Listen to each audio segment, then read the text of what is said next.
Alright, and I'm just continuing on with our pre-calc exam review for Math 162. The first 9 questions are on my channel here, so if you're looking for the first 9, look for the video marked video number 1 on this review. But here I'm starting off at number 10. This one says if the cosine of 2 theta is equal to cosine squared of theta minus sine squared of theta. Alright, that's what we got there. And they also say that cosine squared theta minus sine squared theta is equal to 1/3. What's the cosine of 2 theta equal to? Well, this one, don't make this more complicated than it is. They're not asking me for theta here. If it was, it'd be a different question. But they're saying that blue equals green and green equals purple. So therefore we can skip it and say that the blue must equal the purple. And so therefore cosine of 2 theta must also equal 1/3 by the transitive property here. For this one, it says the height of a radio transmission tower is 70 meters and it casts a shadow of a length 30 meters. Find the angle of elevation or inclination to the sun. So if I've got my sun up here and then your tower is standing right here, my radio tower, it's casting a shadow. It says casts a shadow of 30 meters. So right here's our 30 meters out. This is not drawn to scale. This is 70 meters tall. And they want to know, let's make this a little bit longer here, what is that angle right here? And so this is just your classic trig problem here. This is the opposite side. This is adjacent. That tells us to use tangent. And we've got the tangent of theta is equal to opposite over adjacent, or 70 over 30. Take the tan inverse of both sides. Here's a case where you will use your calculator to figure that out. And you should get theta to be 66.8 degrees.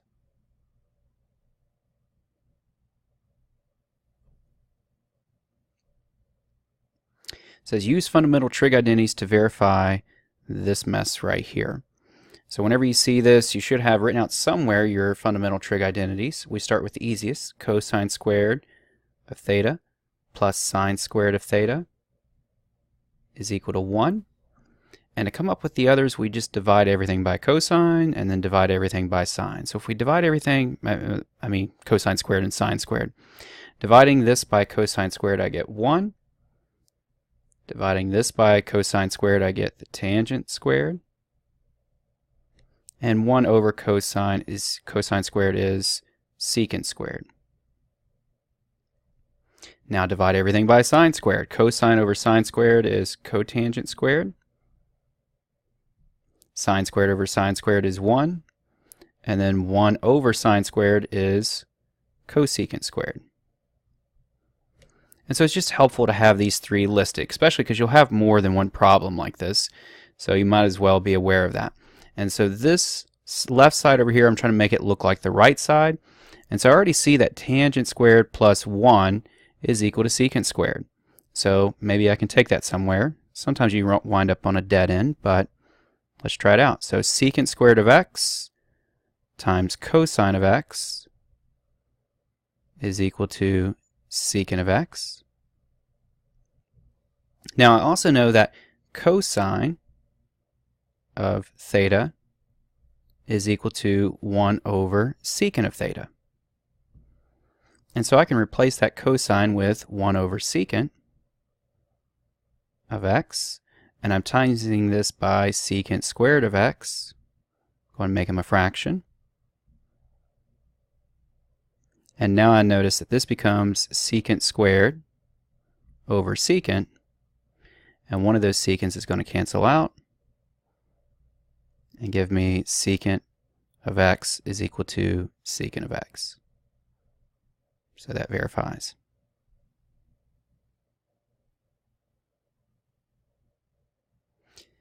Now remember, there's many times with these, there's more than one way to do this.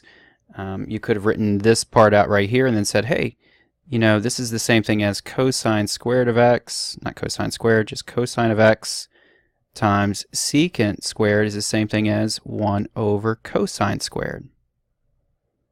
And does that equal secant? Well, put this over 1. This cosine will cancel out one of these, and you end up with 1 over cosine of x, which is equal to the secant of x. So many times with verifying these, there's more than one way to do it. That's what makes it so much fun to grade as a teacher. So just because you didn't do it one of these two ways, don't, come talk to me if you want to see if your way is also correct. Oops. This one wants you to find all the solutions of 2 cosine x minus cosine x equals 1. And so for this one, I like to start it off with going, let's let u equal the cosine of x, and that's going to make life a little bit easier on me because I can make the problem look more like something I've seen in Algebra 1. So this becomes 2u squared minus u, and I'm going to move this 1 over, so I'm going to get minus 1 is equal to 0.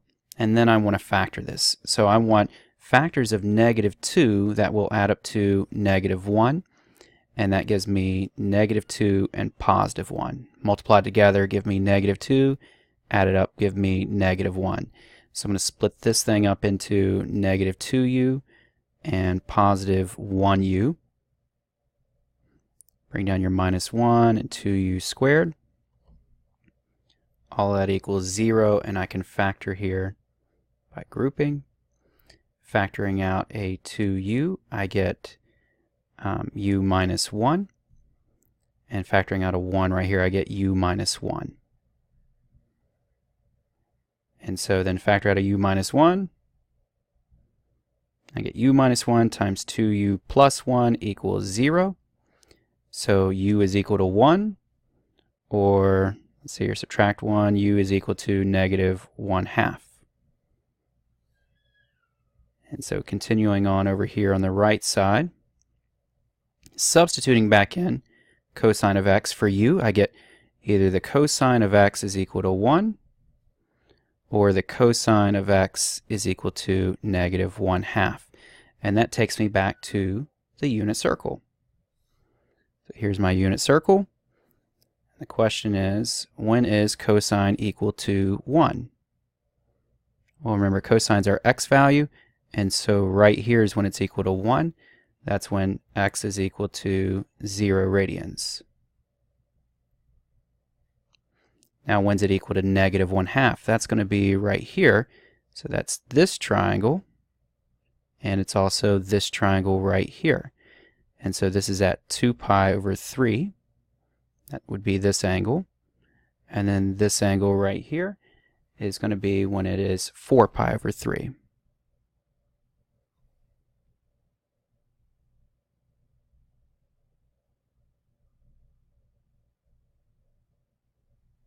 All right, so there's your 3 angles there.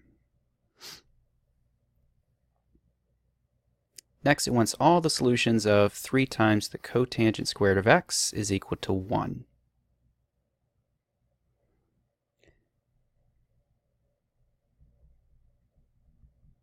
So the first thing I'm going to do is just get cotangent of x by itself. So divide both sides by 3. And then take the square root of both sides.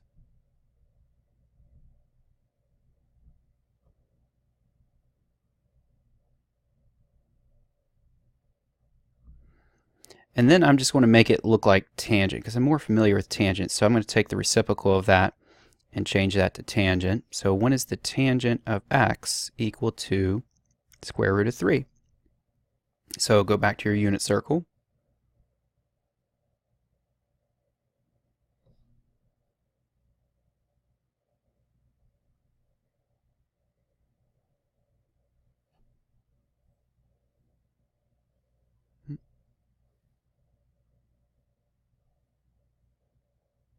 And remember, square root of 3, that's that steeper slope that goes through. I'm going to change the color so we see something a little bit different there.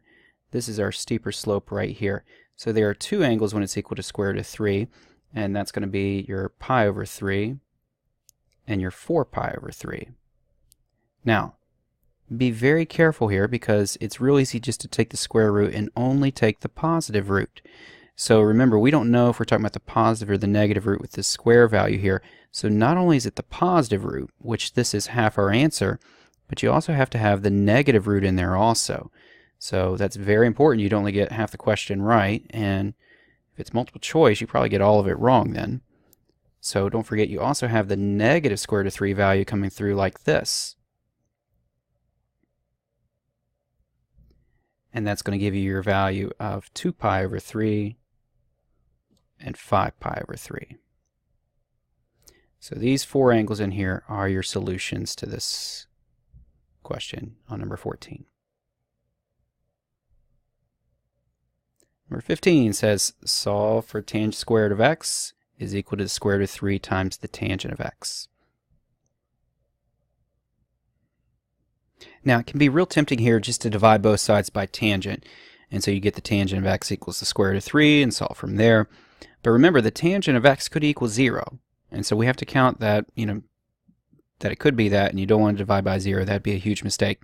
So instead, let's subtract the square root of 3 times the tangent of x from both sides, and you get tan square root of x minus the square root of 3 times the tangent of x is equal to 0.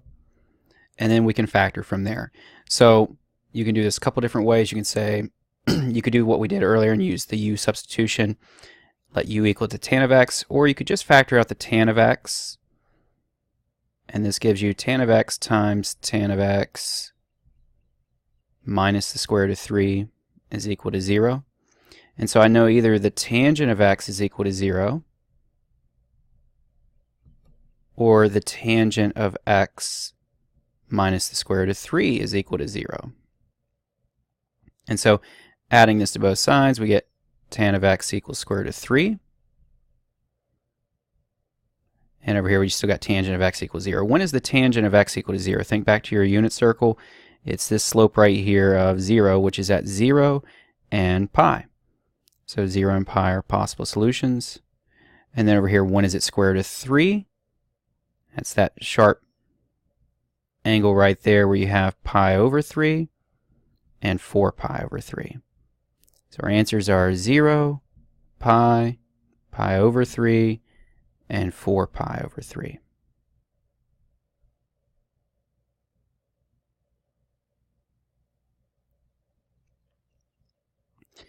Next, we're going to switch up topics here. We're going to switch to the law of sines and law of cosines here.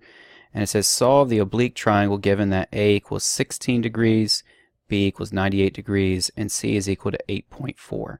So the first thing I want you to do, if you haven't done it already, is to sketch this thing out. All right, so I've kind of got it sketched out here for you. A couple things I know. I know that 16 and 98, I know 16 degrees is going to be my smallest angle, so this has got to be the smallest side. I drew this, it's not quite drawn to scale, it's probably a little bit bigger than a 98 degree angle, but it's just about getting these in the right position. And so they want all the rest of the sides here, given what we have. I can quickly figure out what this third angle is just by taking some geometry knowledge and knowing if I take 180 minus the other two angles, I'll get angle C there. So I'm going to go ahead and do that. So 180 minus 98 is going to give me 82 degrees. And then I want to subtract 16 from it. So if I subtract 16 from it, I will get, let's see here, 72 minus 6, which is going to be, I think, 66 degrees. Right there. So this becomes 66. All right. Now, I know I've got enough now to do my law of sines. Remember, your law of sines is the sine of A over A is equal to the sine of B over B, which equals the sine of C over C. And if I had the choice, I'll do the law of sines every time versus law of cosines. It's just a lot less hassle. And so setting these up, I don't know little a, I don't know little b, but I do know big C and little c right here. So I'm going to set this up as the sine of C, which is the sine of 66 over 8.4. And then I'll solve for a first. That must equal the sine of 16 over little a. And now I got two fractions that are equal, so I can cross multiply and solve. So I end up with the sine of 66 times little a is equal to 8.4 times the sine of 16. And so I'm going to punch this in my calculator real fast, and we'll see what we get. And so 8.4 times the sine of 16 gives me 2.32, and the sine of 66 gives me 0.92. If you didn't get the same answers here, make sure your calculator's in degree mode. I know we switch back and forth in this class a lot, and so right now we're talking about degrees. Your calculator should be in degree mode. Dividing both sides by 0.92 should give you about 2.53 for your value of little a. All right. So little a here is 2.53. So I'll just group this and move it. Actually, I'll just delete it. You can rewind it if you need to see it. I'm now going to go ahead and solve for b. To keep this is a rounded value, so I'm just going to keep with the sine of c over c when I'm solving for b. I'm not going to use a as my work here for solving for b. So the sine of 66 over 8.4 is equal to the sine of 98 over little b. Once again, cross multiply.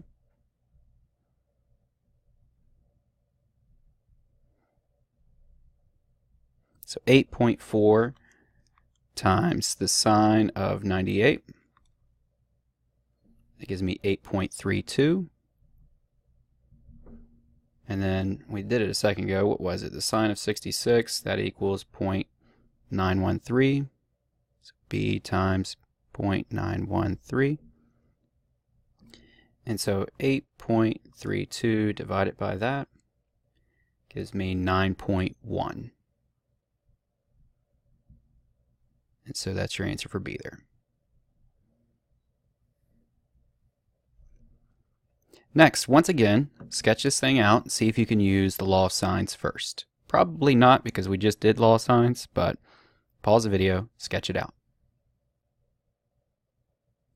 Alright, so for this one, once again, not drawn to scale, but I do try to keep it a little bit to scale if I can.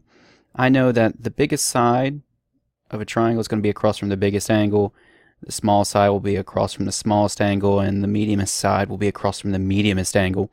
So I try to keep it just so I can visually, it might help me solve the problem a little bit easier, but not required. So here it is sketched out, and the problem with using law signs on this one is I don't know any of the angles, and so how can I need to know at least one of the angles to do law of sines. So this is going to throw me into using the law of cosines.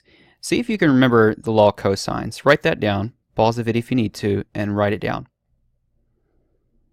So for me, it's easy to remember the law of cosines because it's almost like the Pythagorean theorem. You can say a squared is equal to the other two sides squared and summed up. But then you've got to subtract from it 2 times the two sides over here that are by themselves, not the a part. So you say 2bc, and then throw on there times the cosine of the angle across from the side that's by itself. And so you can write this down in any order you want. You could have started with b squared, and everybody see b over here, you replace it with an a, and so forth. But that's the general law of cosines there. And so I pause the video and kind of work this out because I want you to see it step by step here. I encourage you just to rewind a little bit and try to substitute it in and work it out yourself, because it's real easy to see me do it and say, yeah, that makes sense, but there's a lot of mistakes you can make in here. So substitute 2.5 in for A, 5 in for B, 4.5 in for C, and solve for angle A. And so we can see I'm just working some things out. Now here's where a common mistake is made. You'll see 45.25 minus 45 cosine A, and a lot of times students will say this is 0.25 cosine A. Don't make that mistake. Notice these two are being multiplied. So you have to subtract 45.25 from both sides and get negative 39. And then divide both sides by negative 45 and get positive 0.86 repeating. And then take cosine inverse of both sides. Remember in your calculator that looks like this, cosine inverse of 0.86. And that should give you 29.9 degrees. So that's our value of angle A. And now you can solve for the other two angles using the same method, but notice it's pretty messy. So once you get this far, that's when I switch to law of sines now. And so now I can say that the sine of 29.9 over little a, which is 2.5, must equal the sine of b, whatever angle b is, over 5. And now I can cross multiply and solve.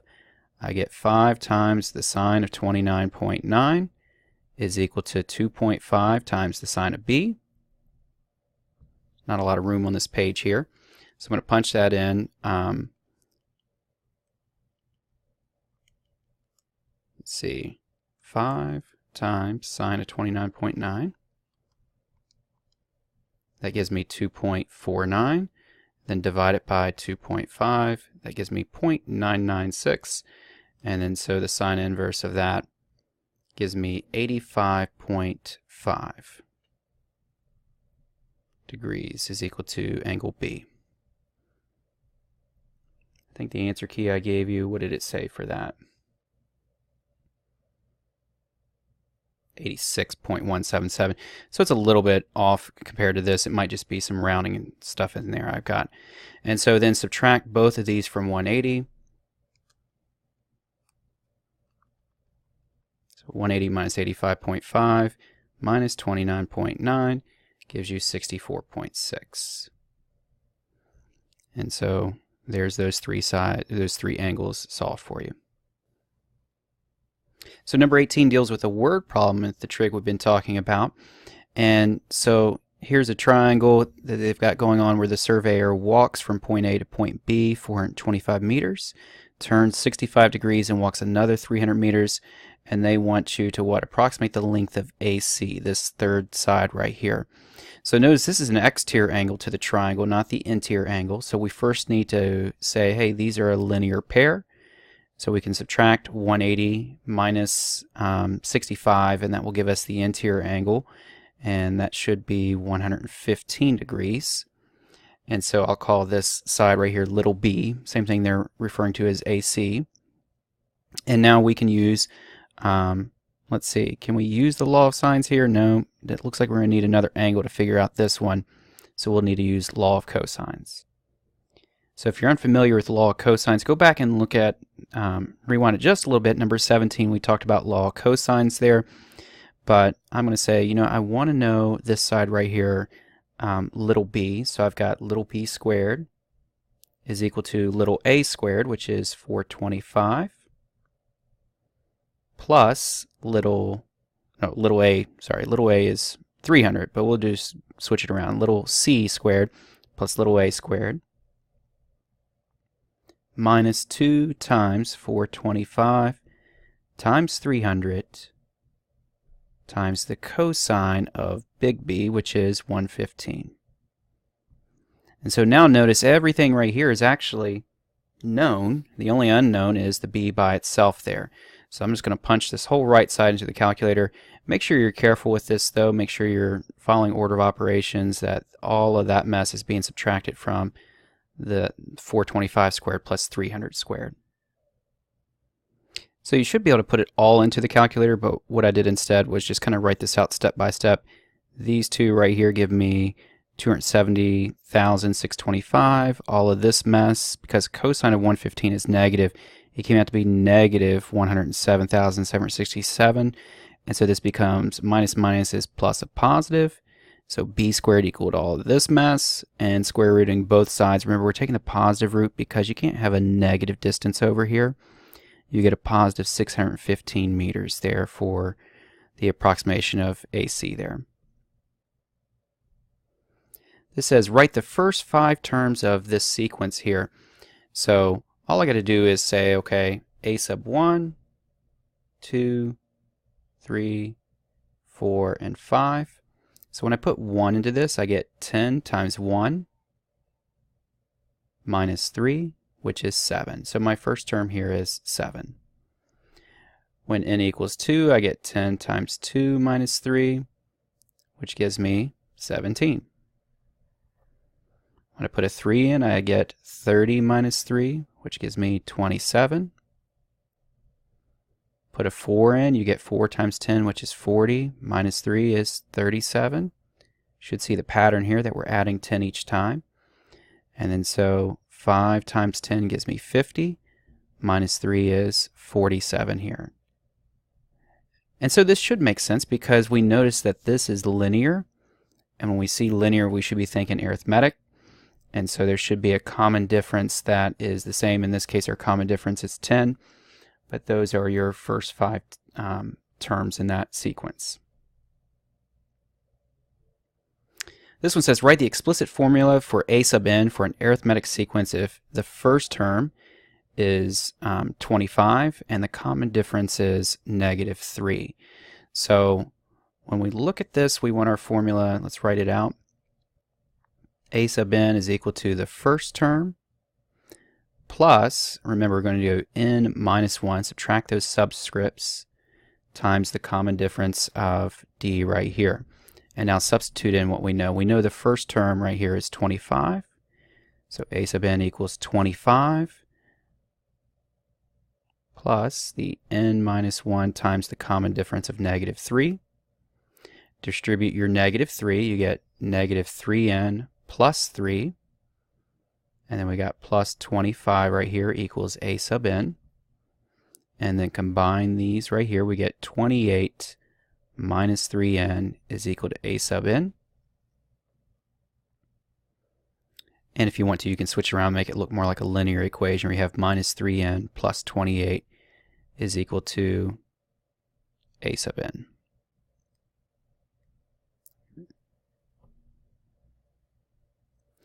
Next, find the sum here. And so for this one, I think the easiest approach, instead of just brute force of going through all 10 numbers, is to find your first term, which is substituting in the 1. And so that gives us a sub 1. 2 times 1 is 2, minus 3 is -1. And then find your last term, which is substituting in the 10, and that gives me 20 minus 3, which is 17. And so it goes back to what we talked about in class where we said if we added up these terms, the a sub 1 all the way out to the 10th term, remember we've got pairs of numbers. If we say a1 plus a10, we get a pair, and it should equal the same thing as a sub 2 plus a sub 9, a sub 3 plus a sub 8, and so forth. And so what are these pairs of numbers adding up to? Well, it's going to be a sub 1 plus a sub 10. In this case, well, our first plus our last term, -1 plus 17, which is 16. So all the numbers are adding up to, or all the pairs are adding up to the number 16. How many pairs do I have? That's going to be our 10, our number of terms over 2. So our number of terms here we have is 10. So it means we have 5 pairs that add up to 16. So 5 times 16 is what we're going to be getting here, which is 80. Our sum is 80. Just because I know I went through that kind of fast, remember you take your first term plus your nth term, and then you're going to say, okay, how many terms do I have? In this case, since it starts at 1, I just have n amount of terms. Put it over 2. That will give me the number of pairs. And this in the middle is what the sum of those pairs are. Okay. Next, it says write the explicit formula for a sub n for a geometric sequence if the first term is 5 and the ratio is 2/3. And so for this, remember, for our geometric, we have our nth term is equal to our first term times the common ratio minus raised to the n minus 1. And so what do we know here? We know the first term is 5. We know the common ratio is 2/3. And whatever the nth term is that we're trying to find here, we're going to raise it to the n minus 1. And that will equal our nth term there. Okay? And so that's where we leave off with that one. Next it says find the sum. And so notice this is a finite. And so we're going to use it's not going to infinity or anything like that. And so that's where we're going to pick the correct equation to use here. And you'll have to talk to me. I don't know if I'll give you the equations or not. It just all depends on what we're doing in class. I probably will, though. Let's see. For that one, we're going to say our first term. This is just to kind of recall the equation. We start at 1 and go to n. and it's going to be the first term times the common ratio I minus 1. That is equal to the first term times, I'm going to run out of room here, aren't I? 1 minus r sub n over 1 minus r. And so really I don't have to, once I verify or that this right here is what's matching up with this, then I can switch it to this one right here. And so I know my first term is going to be the 2 right there. I'm going to take 2 times 1 minus the common ratio, which is right here. That's my r, this is my a sub 1, raised to the nth right here, which is 7. That's my n. All over 1 minus r, which in this case, remember, is 5. And so that's what we're going to punch into the calculator now. All right, I've kind of written these out step by step for you here. I just went ahead and calculate the numerator first, and then the denominator. And then dividing that out, I got 19,531. Doubling it, I get 39,062. And that is your sum of this geometric sequence here. All right, well, I'm a little bit past the 30-minute mark, so I'm going to stop it here. I've probably got one more video for you, just reviewing everything for this final of second semester pre-calc. Okay, thanks for watching.